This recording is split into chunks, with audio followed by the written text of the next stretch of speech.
अस्सलामुअलैकुम मेरी प्यारी सी यूट्यूब की फैमिली, कैसे हैं व्यूवर्स आप लोग। होपफुली आप लोग खैरियत से होंगे। आज मैं आप लोगों को बहुत ही ज़्यादा स्पेशल चिकन कढ़ाई बनाना सिखाने जा रही हूँ, तो आपने वीडियो को लास्ट तक ज़रूर देखना है ताकि कोई भी पार्ट आपसे मिस ना हो। चलें स्टार्ट करते हैं अपनी रेसिपी को। यहाँ पर मैंने लिए हैं तकरीबन 6 मीडियम साइज़ के प्याज, जिन्हें मैंने स्लाइस में कट कर लिया है। आपने भी इसी तरह से बारीक सी स्लाइसेस में प्याज को कट करना है और ऑयल के गर्म होने के बाद आपने प्याज को कढ़ाई में शामिल कर देना है। अब हम प्याज को इतना ब्राउन करेंगे ताकि हमारे सालन का कलर बहुत ज़्यादा प्यारा सा आए।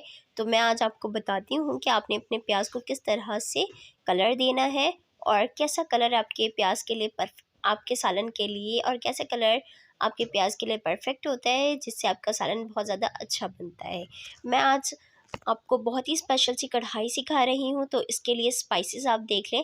4 टीस्पून के करीब यहाँ पर मैंने तिक्का मसाला पाउडर लिया है। 2 टीस्पून यहाँ पर मैंने रेड चिली पाउडर ली है। 1 टीस्पून के करीब हल्दी पाउडर शामिल करेंगे और 1 टीस्पून मेरा होममेड घर का सफ़ेद ज़ीरा पाउडर है।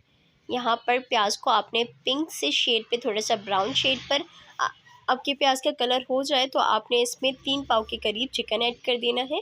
यहाँ पर मैंने तकरीबन 3 पाव के करीब चिकन लिया है और साथ ही मैं इसमें शामिल कर रही हूँ 1 टीस्पून के करीब सॉल्ट आप अपने टेस्ट के अकॉर्डिंग कम या ज़्यादा कर सकते हैं और सारे स्पाइसेस भी अपने टेस्ट के अकॉर्डिंग इस्तेमाल कर सकते हैं, लेकिन ये 3 पाव चिकन के लिहाज से बहुत ही ज़्यादा परफेक्ट स्पाइसेस मैंने आपको बताए हैं। तो आप इसी तरह से अगर अपने स्पाइसेस को ऐड करेंगे तो टेस्ट बहुत ज़्यादा इन्हेंस होगा। ज़रूर ट्राई कीजिएगा।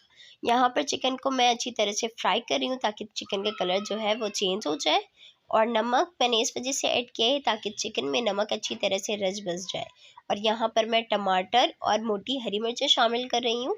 ये मोटी हरी मिर्चें आपकी कढ़ाई को बहुत ज़्यादा डिफरेंट कर देती है, तो आपने इसमें ज़रूर मोटी हरी मिर्चों को ऐड करना है। टमाटर यहाँ पर मैंने 4 अदद ऐड किए थे और स्टीम में मैंने टमाटर को अच्छी तरह से गला लिया है। टमाटर स्टीम में बेहद अच्छी तरह से गल जाते हैं, तो आपने टमाटर को शामिल करना है और उसके बाद आपने फ़ौरन से ढक्कन ढक देना है। यहाँ पर आप देख सकते हैं टमाटर से और चिकन से कितना ज़्यादा पानी रिलीज़ हुआ है। अभी तक मैंने इसमें कोई भी पानी का ऐड नहीं किया है। और अब मैं इसमें ऐड कर रही हूँ स्पाइसेस, और अच्छी तरह से अब आपने स्पाइसेस को मिक्स करना है और इसकी अच्छी तरह से थोड़ी देर भुनाई करनी है।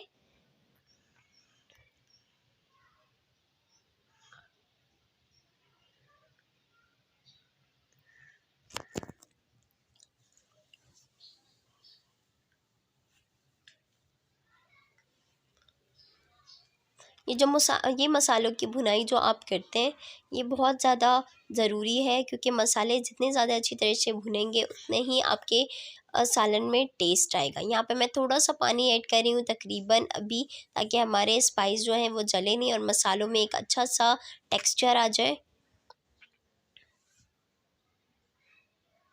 ये देखें, यहाँ पे मसाले अच्छी तरह से भुन गए हैं। थोड़ा इसमें बॉईल आने देंगे और उसके बाद मैं इसमें ऐड कर रही हूँ 1 कप ऑफ वाटर, ताकि हमारे चिकन अच्छी तरह से गल जाए। 15 मिनट्स आपने इसे अच्छी तरह बनाना है। ये देखिए 15 मिनट्स के बाद आपकी चिकन कढ़ाई कुछ इस तरह से दिखने लगेगी। बहुत ही ज़्यादा लज़्ज़तों से भरपूर, बहुत ही ज़्यादा डिलीशियस माउथ वाटरिंग रेसिपी मैं आज आप लोगों के साथ शेयर कर रही हूँ। वीडियो में कुछ भी अच्छा लगा हो तो मेरी वीडियो को ज़रूर लाइक कीजिएगा। चैनल पर नए तो चैनल को ज़रूर सब्सक्राइब करें और चिकन कढ़ाई की इस डिलीशियस सी रेसिपी को अपने घर वालों के लिए ज़रूर बनाएं और उन्हें खिलाएं। और उम्मीद करती हूँ कि आपको ये रेसिपी बहुत ज़्यादा अच्छी लगी होगी और अपने गेस्ट मेन्यू में भी इसे ज़रूर ऐड कीजिएगा। अपना ख्याल रखिएगा। मुझे दीजिए इजाज़त। अल्लाह हाफ़िज़।